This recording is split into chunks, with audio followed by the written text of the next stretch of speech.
ബാക്കി എത്ര ഉണ്ട്? 70. ലാഭമാണോ? അപ്പൊ മാസത്തിൽ 2100 രൂപ മിച്ചം. പിന്നെ നീ എന്താ നിന്റെ പേരിൽ വായ്പ വേണ്ടെന്ന് വാശി പിടിച്ചത്? നീ എന്നേക്കാൾ ഭാഗ്യവാനായതുകൊണ്ട്. ആണോ? ഞാനേ ആയില്യം നക്ഷത്രമാണ്. ആയില്യം നക്ഷത്രക്കാർക്ക് ലോൺ എടുക്കാൻ പാടില്ല. അത് ശരി. 4 ആളും കൂടി എങ്ങോട്ടാ? ഞങ്ങള് 4 പേരും കൂടെ കാശിക്ക് പോവാ. വരുന്നോ? 5 ആളാവാം. തമാശ പറഞ്ഞതാ. അയാളും കൂടെ എവിടെ പോവാന്ന്. പോയേ.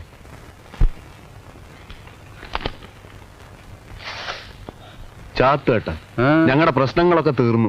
നാളെ മുതൽ കടത്തിന്റെ ഇടപാട് വേണ്ട. 2 കിലോ തേങ്ങാ പിണ്ണാക്കതാ. അരിവർഷം നിർത്തിപ്പോ പിണ്ണാക്ക എഴുതിയിട്ട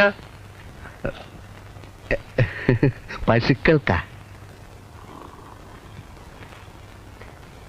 എടാ വിജയ.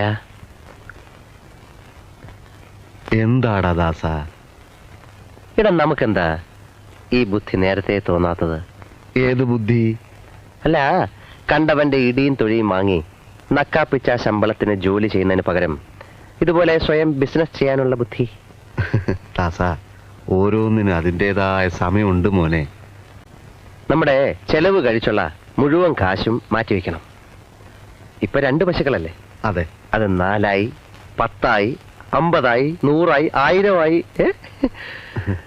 നമുക്ക് നല്ല ഒരു വീട് കെട്ടണം, ഒരു കാറ് വാങ്ങണം, ഒരു ഫ്രിഡ്ജ്, AC, VCR, TV. നമുക്കങ്ങ് സുഖിക്കണം.